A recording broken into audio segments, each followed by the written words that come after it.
Notts County Talk, welcome to episode 72 of the Pavis Perspective, powered by Better Bytes Computers. You will have seen, as every week you will do, the discounts at the start of the video, mentions when you go in, computer repairs, refurbished computers, they do the lot, really great shop, and we couldn't do it without them. Currently streaming on Better Bytes Computers. If you are listening back on Spotify, please don't forget to give us a 5-star rating and give a like to the video if you're watching now. Maybe even drop a subscription. If you're not, press that red subscribe button. George, how are we? Yeah, good, mate. Busy week again. Busy week. Doing Always work in my house all the time. Yeah.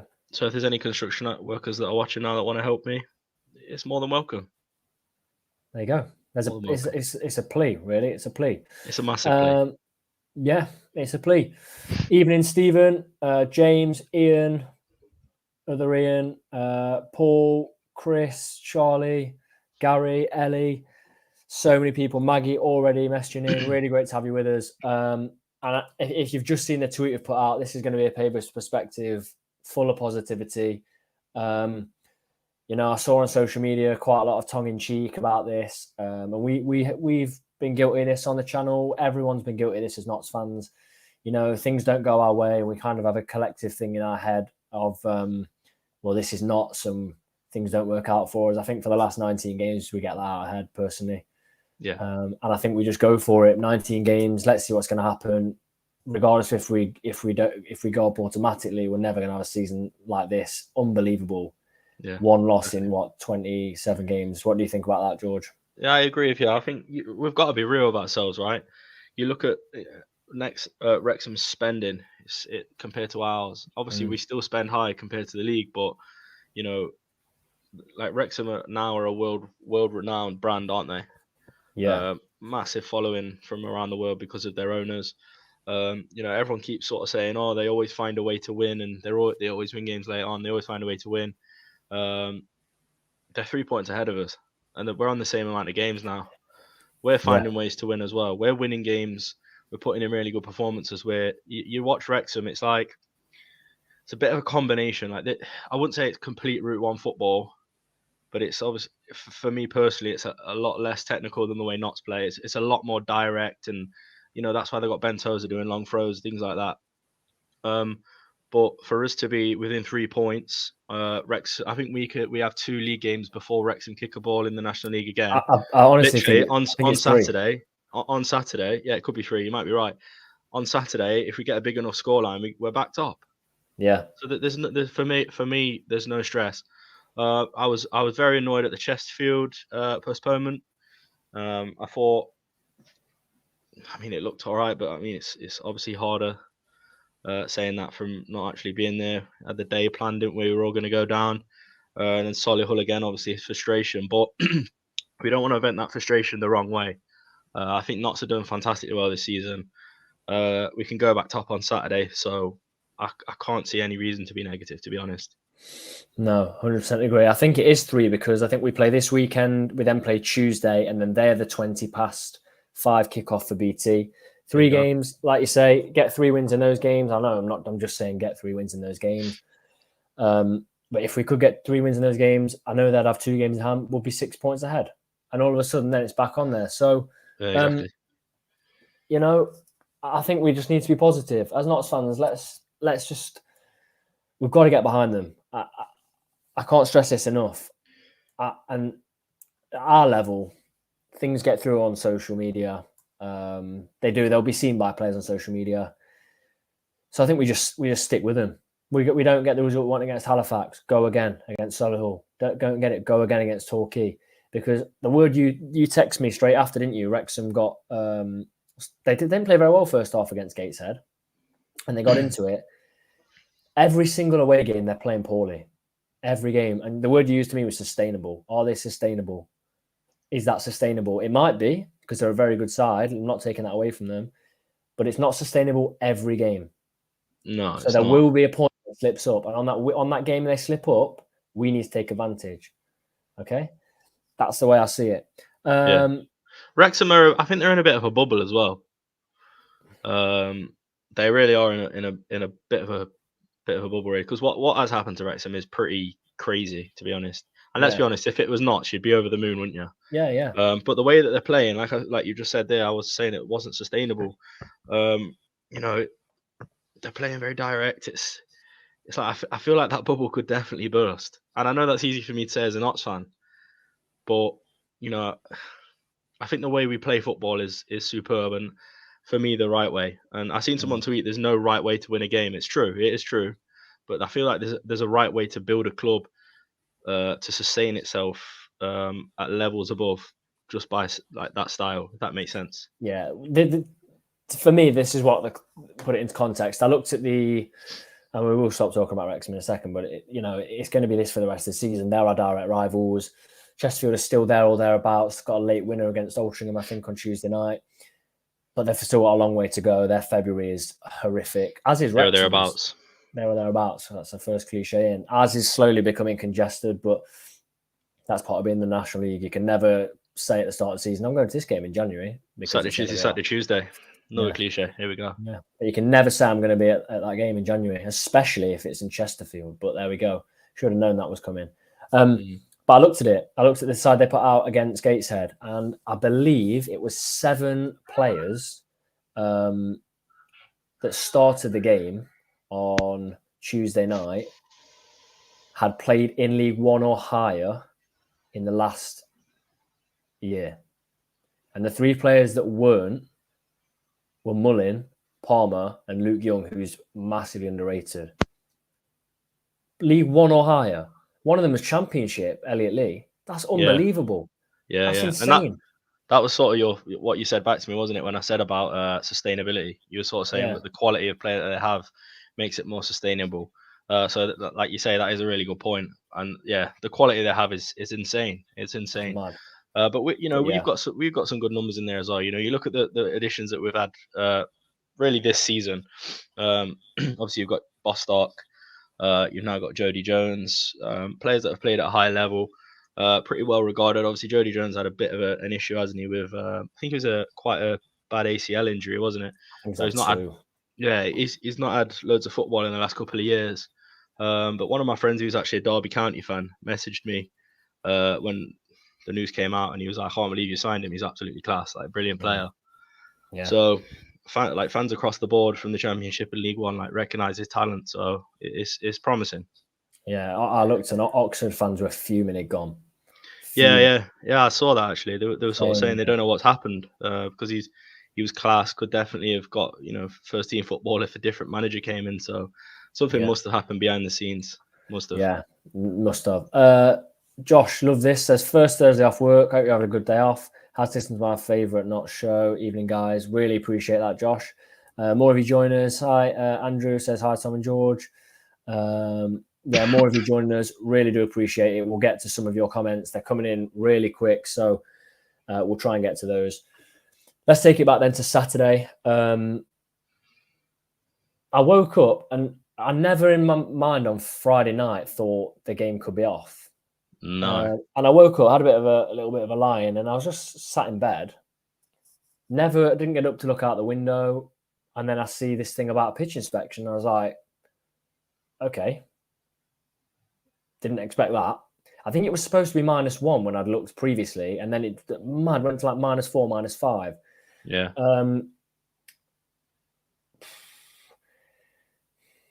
The pitch looked, from the video that you quote tweeted, the pitch looked more than playable.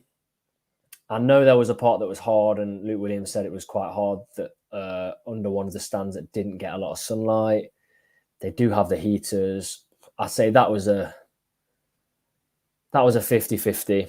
I got a massive amount of flack from Chesterfield fans on Twitter. I don't know if you saw the replies to my tweet saying it benefits them more than us. Well, how does it benefit us more than you? We've got February.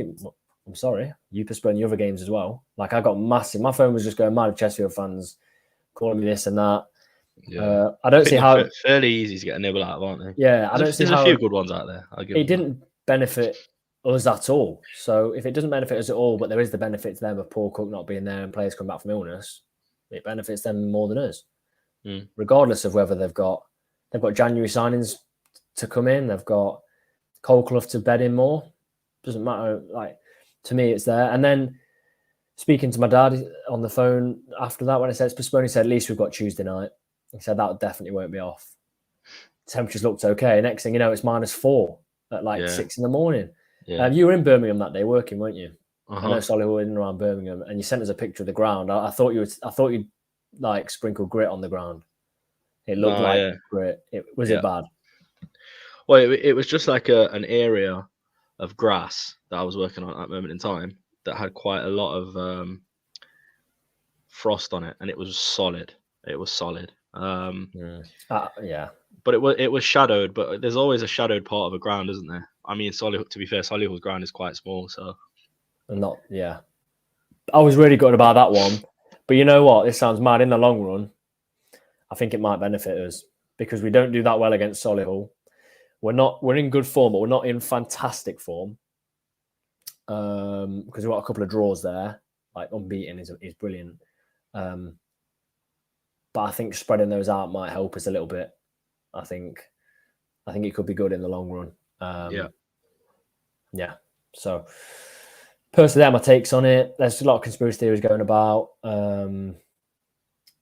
The only strange thing is, do you know the thing for me as well? Yeah, I actually didn't realize this because it was my friend's birthday on Saturday, and we went to the pub, and Sky Sports on in the pub, right? And I think there was 2 games played in the National League on Saturday because of postponements. Yeah. So I mean, I was annoyed at the time. I saw the video and I thought, and I saw Williams sort of talking about it as well, saying player welfare and stuff like that. So my initial reaction was frustration because I think it's more frustration of I was really looking forward to the game, looking forward to the day. Like away days are always a lot more fun, aren't they? And then when you see that video that, like you say, I quote tweeted, it looks playable to me. But in the grand scheme of things, it must not have been playable. Who knows? No. A couple of questions coming in. We're going to get to your questions, Josh. I've just seen that one about Woking. We'll get to that in a second. Aaron says, late to the party. How good is today's signing?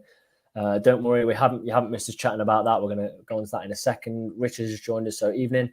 Please do subscribe if you're not already. We're here every single Thursday without fail, apart from when we both were unbelievably ill on the same day, like a month and a half ago. But that's the only one we've ever missed. So we're here every Thursday. So please do subscribe and it will remind you of that.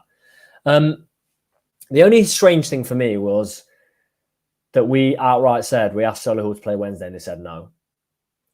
And I was like, why? And then someone said, well, we don't have a 25-man squad and we're injured. So I thought, okay, fair enough. So they'll probably push it very far into the future. I'm thinking like maybe push for a March one when they're fit. And it's next Tuesday. And I'm thinking, why? Do we not? We don't have a 25-man squad, do we? I think they're basically saying that their squad's not as big as ours and players are injured. I don't know. And then I'm thinking, what's the difference? Pushed it to next Tuesday. And have you just seen they've signed the National League North top scorer today? Yeah. Obviously, that was in the pipeline. Let's push it to next week. He'll be in. He'll have had a bit of a run out this Saturday. There we go. So that for me is the only conspiracy. I think they knew what was coming. They didn't want the game played. They're not in a great run of form. They could possibly pick up points this weekend. For me, that's it. Dogs UK. Solihull will wait and sign Mark Beck before playing us. 100%. Absolutely no doubt about it. So there we go. Let's go to Josh's question then, George, before we go on. I've seen a lot on Twitter about Woking doing an upset in the playoffs and maybe even a late dash to put pressure on us and Wrexham. Thoughts? What do you think? I think Woking are a good side. I like their manager as well. I think he's done well at this level, hasn't he? Solid. He was at Yeovil, wasn't he? Left because it was issues behind the scenes. I don't really see them making top 3, if I'm honest. I think they're really good. They are good. I wouldn't like to meet them in the playoffs if we got them. No, but I don't think they've quite got enough to put pressure on the top for the automatic. They're a good side. They are a really good side. I'm not underestimating it, but I think Notts, Chesterfield, and Wrexham. For me, it seems obvious, but they're the 3 teams if I'm right in saying this, I think the last time I looked, Chesterfield have got 2 or 3 games in hand over us, haven't they? 3. And we're 10 points above them. So if they win those games in hand, all of a sudden they're 1 point behind us. So they really are in the mix. Chesterfield are. Yeah. Yeah, Woking are 10 behind us and 13 behind Wrexham, and they've only got 1 game in hand. So I think that's that. I don't think they're gonna. I think the top 4 now are the top 4 at the end of the season in a different order, possibly. Woking, really strong, really strong. I can't help but feel also though that they could have this brilliant season by Woking standards, make that top 4, or maybe even top 3 and just bottle it in the playoffs. You see that, don't you? Some teams achieve so well and then they just can't handle it in the playoffs. Pretty much like us the last 3 or 4 years. Yeah, but I mean they're massively overachieving, aren't they? Oh yeah. And I think really good side. Good question. I just don't think they've got enough. They have some results in there. The difference between them and Chesterfield, Wrexham and us is I just looked, they lost 2-0 at home to York. They'll get those odd results in there, whereas we'll probably draw those games or win those games, and they'll just have an odd result in there. 2-3 years ago, they're top of the league. That's what it is. But it's so difficult now. James says top 3 if missed, set in order. Which order remains to be seen? What are you going to say, George? Sorry. I agree. Let's talk about the signing today then. Duncan Ferguson. Well, should we talk about that very quickly? Go on. Ian Birchnell gone. I'm surprised he lasted that long. I have no hard feelings about him necessarily. Like, I don't wish him,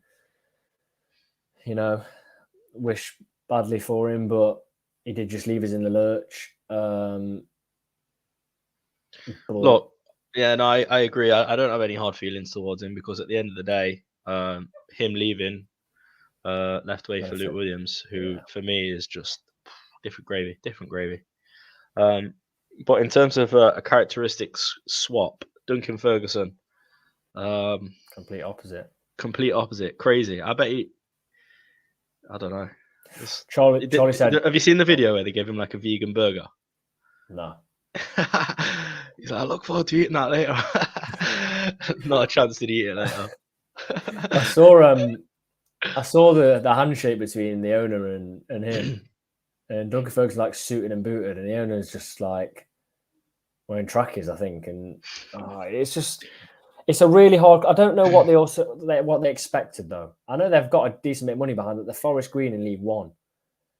Like, I know they don't want to be bottom of the league, but if he was in and out of the relegation place, I think that's the best they can hope for. I looked at the bookies odds at the beginning of the season. You could get really good odds for them to go down, and I thought you like printing money there.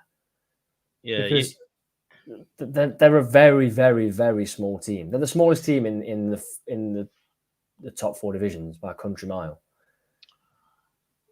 Probably got Forest in there as well, Mansfield. Yeah. But I don't know. I don't always think that's. I know there's small teams, but I don't always think that necessarily means that they're not going to succeed. Like I think that owner could probably take them to the Championship with the right recruitment.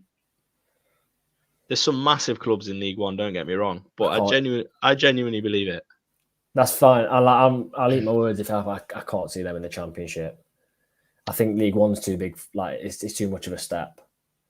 I just don't see how they can compete with like your Portsmouths, your Plymouths, Charltons, Ipswich. So big. For me, it's almost like when Yeovil stumbled their way into the Championship and like got a few good results, but they were just down, weren't they? So, I don't wish badly of him. Charlie's just put in the chat. I don't know if you've seen it, George. Do you think we could see him at Solihull? I wouldn't put it past that happening. I don't think he would go for Solihull though. I don't think Solihull are a decent side, but I don't think they've got the ceiling that some other sides have got in this league. And I wouldn't be surprised to see him get another job in the league. Yeah, I think he really has ambitions of that. Yeah, I really wouldn't. I thought he was a good manager for Notts. I can't really say. There's probably moments where you felt like he lacked a bit of a nasty edge towards the players. I mean, he had that bit of a switch as well, didn't he? And I tell you what, when we met him, I thought he was a top bloke. Honestly, Yeah. He was a really, really good guy. But yeah, Luke Williams just seems to have that bite. I think that's the difference. And every player that we actually have at the moment that's coming in, or even players that have had like Chickson, they speak so highly of Williams, so highly, and it's not forced. Like sometimes you see it and you think you've probably been told to say that, or you're probably just trying to say the right thing. But you know, it's been said so many times at the moment. You can tell it's genuine. Yeah. Also, I don't. What he's not proven, like he's proven he can play good football. He's proven he can get some good results. Like what's not proven is that his sides, for me, obviously I'm only going on Notts and Forest Green. When it gets tough, they can't do it. Yeah. We sort of said that, didn't we? You know, when it's backs against the wall, he sort of struggled a bit, didn't he? I can only think Chesterfield in the playoffs with Mark Ellis header. He was in charge then, wasn't he? Yeah, he was in charge then. They all blow into one in this division, but like, there's not really many where I think, wow, we've really put it in there. And Forest Green, earlier in the season especially, they were leaking a lot of goals late on. So I think if they'd have stayed with him, 100% going down. Duncan Ferguson, some people were tipping him for the Everton job. Now Lampard's gone. You'll have to see. Very quickly, Dale says Scunthorpe, good news. Yeah, very good news for Scunthorpe. And even better, it wasn't that other bloke that was trying to take them over. But still took credit for bringing different investors in. Did you see that? No, I didn't. But I don't even. I'm not even going to look because I just can imagine it. Basically said something along the lines of, "Gutted I didn't get it, but my interest brought in different investors." Like, okay, Jody Jones. Anyway, come on. Let's right, Jody Jones. Let's get to this. It's one of those. You said it literally last week. You said we're talking about Sabara, and you said we'll never know who's coming in with these owners. We'll never know. Yeah. Never knew it was going to be Jody Jones. Very, very, very good player. Played in the Championship. Notts fans that went to Coventry away, 3-4 years ago? Maybe 5 years ago? Scores the hat-trick on the opening day.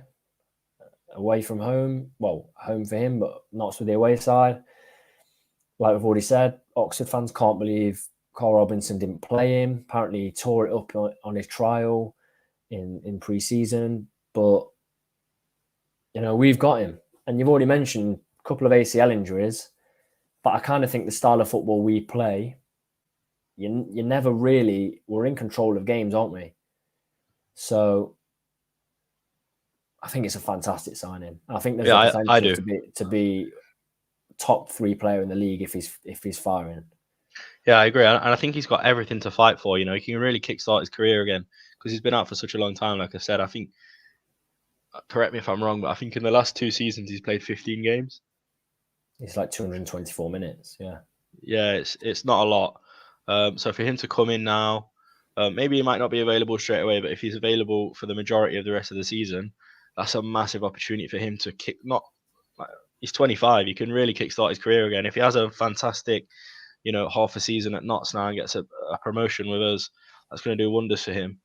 And he can go back and either, I don't know what his contract's looking like at Oxford, but really push on then. So it's a massive opportunity for him, and he looks like the kind of player to me that he's really looking for that opportunity. And listening to his interview earlier on today, I was quite impressed with some of the things he said. I think it was something like this club doesn't deserve to be here, shouldn't be in this league, and they won't be come the end of the season or something like that.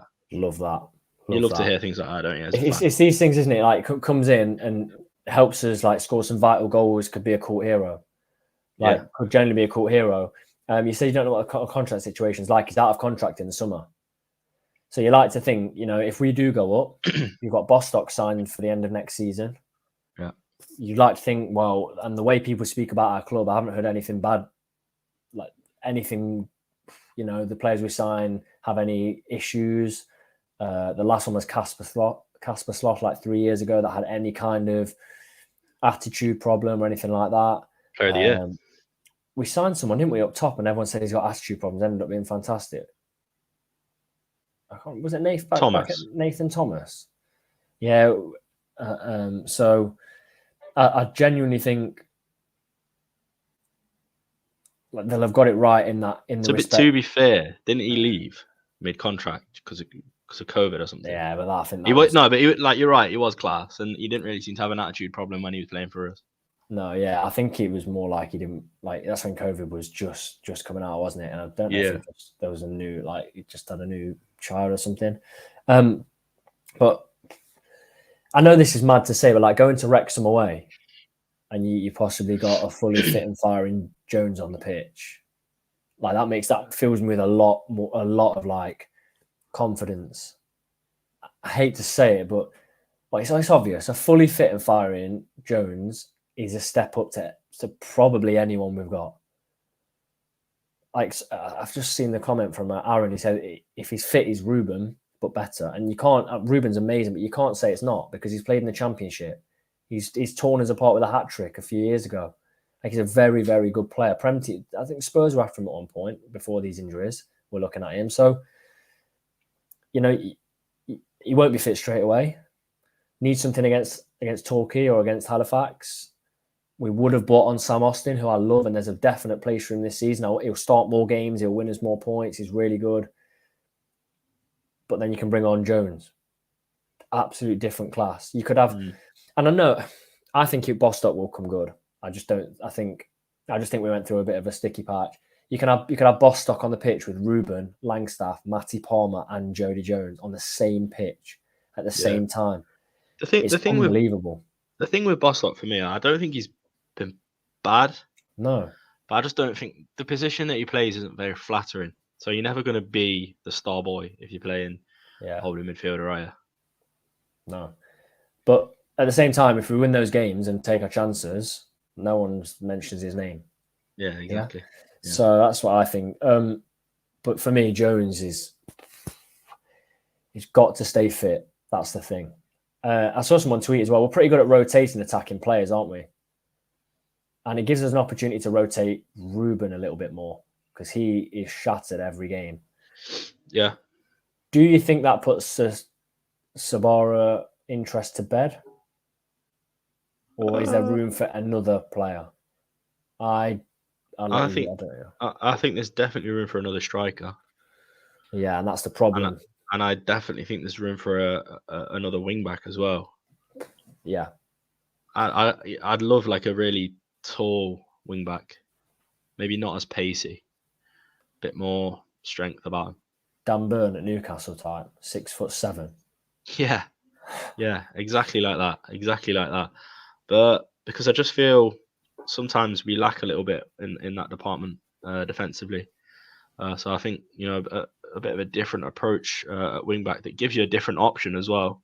In games when they're going different ways. I think that would be a good. I can't think of any players off the top of my head right now that we could potentially sign because we're obviously not going to sign Dan Burn, are we? But yeah, someone like that. Yeah. For me, I think Jones can chip in with a fair few goals. I really do. And like, we had Castro. He scored a few, but not many. So I do think Jones comes in and can score more. I'm now thinking we're just going for a wing back now. I don't know if we're going for a wing back. In my head, we just need a wing back. I think we've got so many goals in the team now that he joins as well. You've got Mackie, you've got Scott, you've got Ruben, you've got Jones. I personally think we're okay. Would I like a target man if he was, one that's happy to come off the bench? Yeah, of course I would. But yeah, I think wing back, definitely. Push Adam Chickson a little bit. But for me, the Sabara doesn't come this window, I don't think. I think possibly in the summer. Someone said Chris has Barrow sniffing around him. Yeah, I think I saw that, and it was a Wrexham fan messing around. Oh, was it? If someone said to you right now, this is a hard one. If someone said to you, think of the context of this season, 19 games to go, you can have Sabara on a permanent or Jody Jones on loan. What are you doing? Because we know Jones is probably not fully fit. And Sabara scores goals. I'd probably say Jody Jones. Yeah. If you get him fully fit, and If there's he the reaches option, his peak potential, you've got a player. You've got a player. yeah, I agree. And possibly the chance It's all about calculated risk. if he gets promoted with us, I'll be gobsmacked if he didn't sign permanently when his contract ran out. So I did see the National League tweet. Not Sab. Did you see their tweet? Not Sab more firepower, and it said like new Jody Jones. Yeah. And then it said tick McCoy Langstaff, tick Kedwin Scott, and tick Kyra Mitchell. I also saw their tweet last week. I think it wasn't the National League. It was just the Vanarama, where it was 5 o'clock and they put 20 minutes till kickoff, not Chesterfield. So they missed the memo that the game had been called off. Yeah, scheduled tweets. Shocking. Alex says Bostock and Jones till fit feel like cover players to me, but that's okay as we have great midfielders already, 2 very good strikers, but little backup. I don't know. I can see that with Bostock. I don't know about Jones. I feel like if Jones starts to perform, I don't know how we leave him out. He is naturally a winger. Somebody did say online, where does he fit in? I think when you're that good and you drop down 2 divisions, I think you can play anywhere behind the striker, personally. Yeah. Let Jody Jones roam. I know we're best when people are making the runs. Do you know, Bournemouth game, we were static.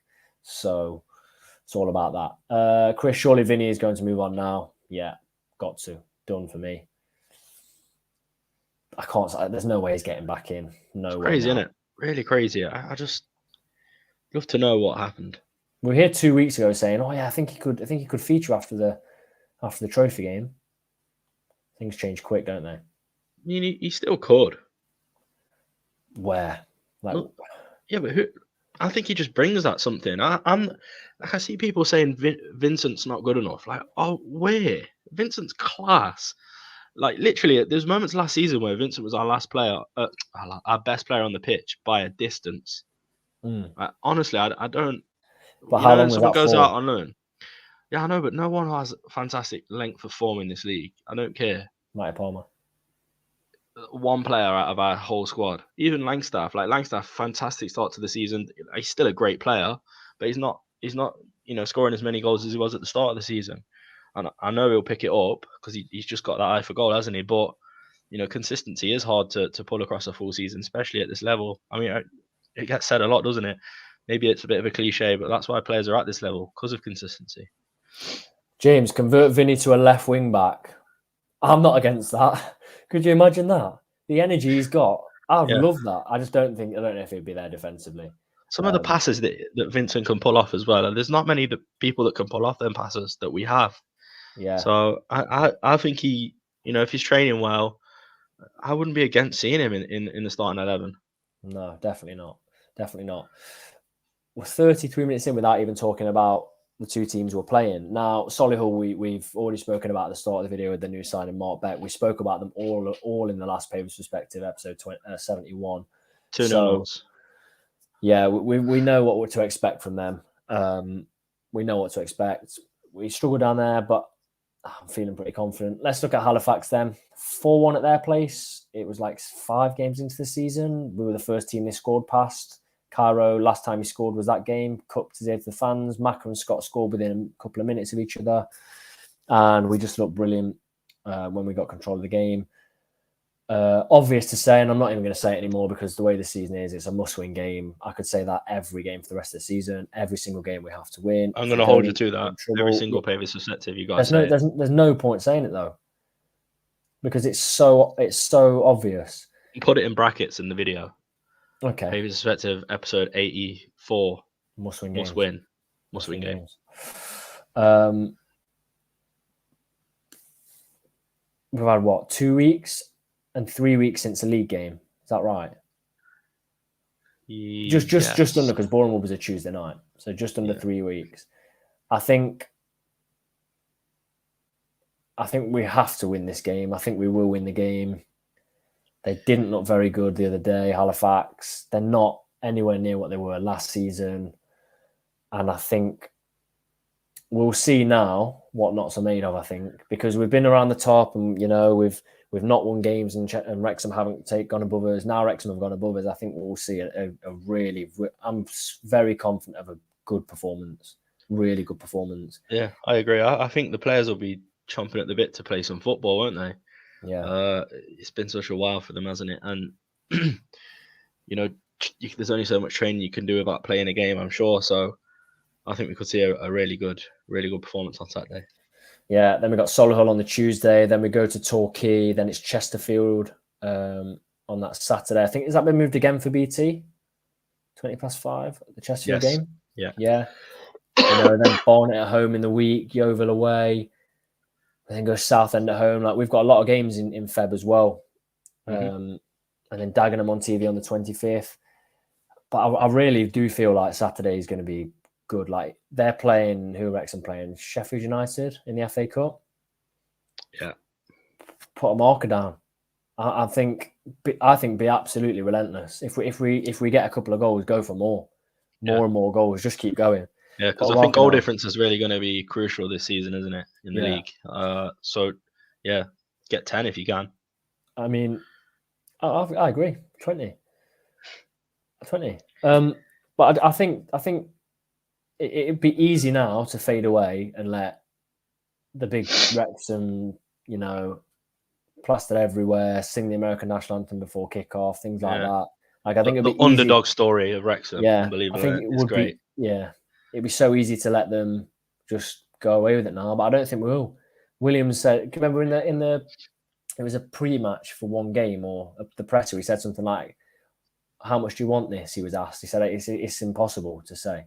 It's impossible to say how much I want it." So, I think this is going to be big. I really do. Jones for left wing back. No, I don't know what he's like defensively. I just let him go at anywhere, Stuart. I'd let him run at every player that he can. I also do hope we're seeing. I don't know what he's like from crosses. I'll ask Richard at Not Stats, but crossing, if we can get a bit of improved crossing there as well, beating that first man could be really, really good. Really good. Okay, we already spoke about Solihull as well, didn't we? So, we know what to expect from there. What side do you go for against Halifax? Strong side. Strong side. Slocum in goal. Slocum in goal. Chickson left wing back. Yeah. Left centre back Cameron. He's been doing his ice bath on. You seen it? I've seen a video of him with a hammer in his shoulder. Yeah, and he's talking about No, it's inspirational stuff, but it looks sinister when you're holding a hammer. And I don't even think you see him get in the ice bath. So it's just a video of him smashing ice. Fair play to him. I get it. Yeah, fair play. Like, it's good stuff. Good stuff.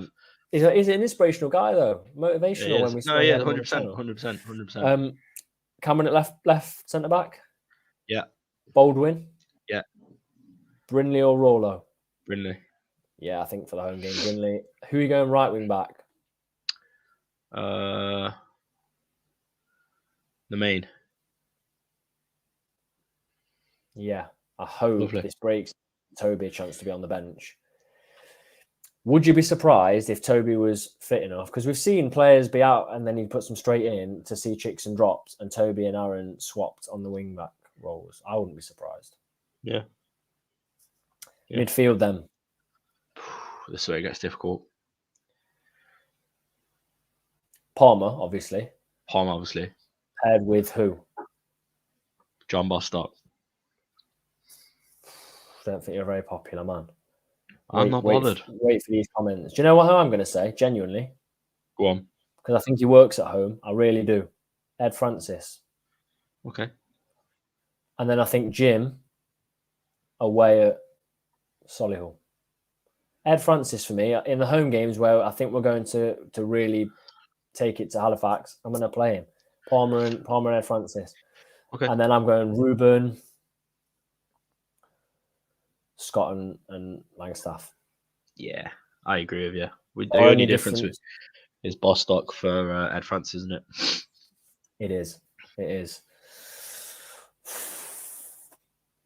Big game, obviously. But I think that's the team to do it for me. I think we start to see Langstaff going back into form now. I think it's almost having these. I know they've been false starts. We thought we were going to play against Chesterfield until like 6 hours before, 5 hours before, 4 hours before. And we knew about Solihull, but I know they're false starts. But I almost think it's a bit of a reset, almost. And now, I mean, we're getting into Feb now. There's maybe the possibility for a couple of weeks of postponements through the cold weather. There could be some postponements, through waterlogged pitches, but I'd like to think there's not really many more. One, if that. So, I think we're ready to go now. Let's just go. 19 games is not a lot of games. It's flown by this season already. 19 is nothing, especially when we're playing 2 a week for like 3 of the next 4 weeks or something like that. Yeah, well, you got to think now. It's it's the end of January basically, isn't it now? April, and that's your lot, isn't it? It's literally 3 months. It's nothing. Nothing at all. Build a bit of momentum. I think we need 3 wins out of the next 3. 2 wins would be okay. But we need to keep that heat on. We need to keep the heat on. Torquay away is harder than Solihull away for me because it's just Torquay away. What was it, 5-0, 5-1 last year? We've not got a very good record there, have we? But they're not the beast they once were, Torquay, are they? They're not. Their gaffer loves playing against us, doesn't he? When it goes his way. But when it's not going his way, obviously doesn't like it as much. So hopefully we can stick to our guns, keep breaking, those sort of cycles that we were stuck in previous years, like Eastleigh away, Halifax away, stuff like that. Let's keep on that train of doing well on the road. Yeah, and hopefully we stop Gary Johnson dancing. Yeah, hopefully we're dancing. James has got another one in there, another cliche. It is the business end of the season. Business end. Aaron, I agree. George does need sacking. Bostock and Palmer. Come on. I don't know. Maybe that should have been the poll. Bostock only one game, isn't it? Was it 1 game or 2 games? It was Oldham away as well. Ended up 2-2. So, I mean, dodgy ref decisions there. I think it could work. We just got to give him time. It doesn't happen overnight, Aaron. God. I'm with Aaron here. You would be. Oh, well, Go for the poll, George. Oh, yeah. Sorry, it's my job, isn't it? Got carried away there. Always has been. Aaron got me on the back foot. The best popcorn. It's a good one. Sweet got 41% of the vote. Salty got 12% of the vote. Sweet and salty got 28% of the vote. And surprisingly, 17% of the vote said in the bin. I also saw someone say you need to say toffee had to be an option. I do get it, but for me, toffee is still it's a sweet flavour. Yeah, you just got to grow up. It goes on the sweet. I don't know what to say about that. No, you're right. It falls under sweet. It's sweet, isn't it? Yeah. What did you vote? Sweet and salty. No, I've gone just sweet. I used to like sweet and salty. It's so boring after a bit. Poor. I'd rather go... I'd go sweet, then sweet and salty, and then salty. So, you know the science behind sweet and salty, don't you? Go on. Like, it unlocks all your taste buds because of the salt and the sweet. So you can actually taste more. You look it up after this, and if anyone's watching and knows that that's the truth, it's true. If you don't believe me, go watch a YouTube video about it. It's true. Watch it. That's why salt and caramel's a thing. Unlocks your taste buds? Yeah. That's why salt and caramel's a thing. What adverts have you been watching? Unlocks your taste buds? No, you've been done by some marketing thing here. So very quickly, what's your thoughts on like sweet and savoury food together? When you get like, I don't know, raisins or something in like some food, or what's your thoughts on that? Like what? I don't know, like a stew. Can't give me an example and just say raisins. Yeah, that's nice. If you got raisins in like a Moroccan couscous or something like that, unreal, lovely. Look at you, with your tagine. Yeah, I love it, mate. I can see you cooking with the proper Moroccan pots, making that couscous fluffy. Tagine. Yeah, so you think that's all right? What? You have like a waffle wrap and you've got some sultanas in there. Yeah? Yeah. Yeah, Callum says you're cultured. Cheese and grapes. Not a fan of cheese, but It's Peshwari 9. Here we go. People bringing them all out. Anyway, it's not going to help us get promoted. It's not going to help us get promoted. It could. It really could. Score predictions then. Get your score predictions in. I've got 2 to go for again. It's really helpful if you put both on the same score prediction. Otherwise, I'm pressing so many buttons to try and get them up. But dear. Mackie's fries dipped in a milkshake. Oh dear. Oh dear. Have you had that? No. No, I haven't. Sweet chili. Sweet chili is a good flavour. Yeah, sweet chili is a good flavour. Mackie's fries in a milkshake. Right. Me. I'm going to go first, George. Go on. You're having a bit of a laugh there. I go. I think we go 4-0 against Halifax. 4-0. 4-0. I think 2 for Macca. I think 1 for Ruben, and I think Jody Jones off the bench, 80th minute, and he scores in the 92nd. And then I'm going to go Solihull 1-0 win for Notts. Nice. Mark Beck own goal. Really? Love that. Yeah, I'd love that from you. I'm going to go 3-1 Notts on Saturday. Yeah. We always seem to concede at home, don't we? I've noticed. Macca, Scott, and Cameron, why not? And Solihull, I'm going to go 2-1 Notts. Beck 2 own goals. Beck 2 own goals. I'll go 3-1 Notts. Beck hat-trick of own goals. Matt says 5-0 both games. That would certainly be a statement. George has gone 5-0 Saturday and 3-1 Tuesday. Josh has gone 3-0 against Halifax, 2-1 against Solihull. What else have we got? Let's have a look. Alan, 3-1 Halifax, 2-1 Solihull. Got quite a few of you here. Ian says 2-1 Tuesday. Job and Macca. Got Chris has gone for a 4-1 Notts against Halifax and a 2-1 against Solihull. So people do have us conceding in there. We've got that as well. So 3-0 from Aaron Saturday, 2-1 Tuesday. And then Aaron's giving you a tip about the McDonald's chips in the milkshake. Stephen, 3-0 to Notts on Saturday. Macca, Scott and Ruben. I'll try and fit a few more in. Alex says 3-0 against Halifax. Macca times 2 and Scott, and 2-0 against Solihull. So 2 clean sheets would be absolutely lovely. I'll get 2 more in. 5-1 against Halifax. It'd be really, really good. Callum says, so 9-0 on Saturday, I think that's supposed to say. Chicks and hat-trick, Ed Francis, Longstaff hat-trick. Ruben Brace, Tuesday, 4-1, Chicks and hat-trick, and Rawlinson. Could happen. It could happen. And there's so many more. I can't quite get them all in.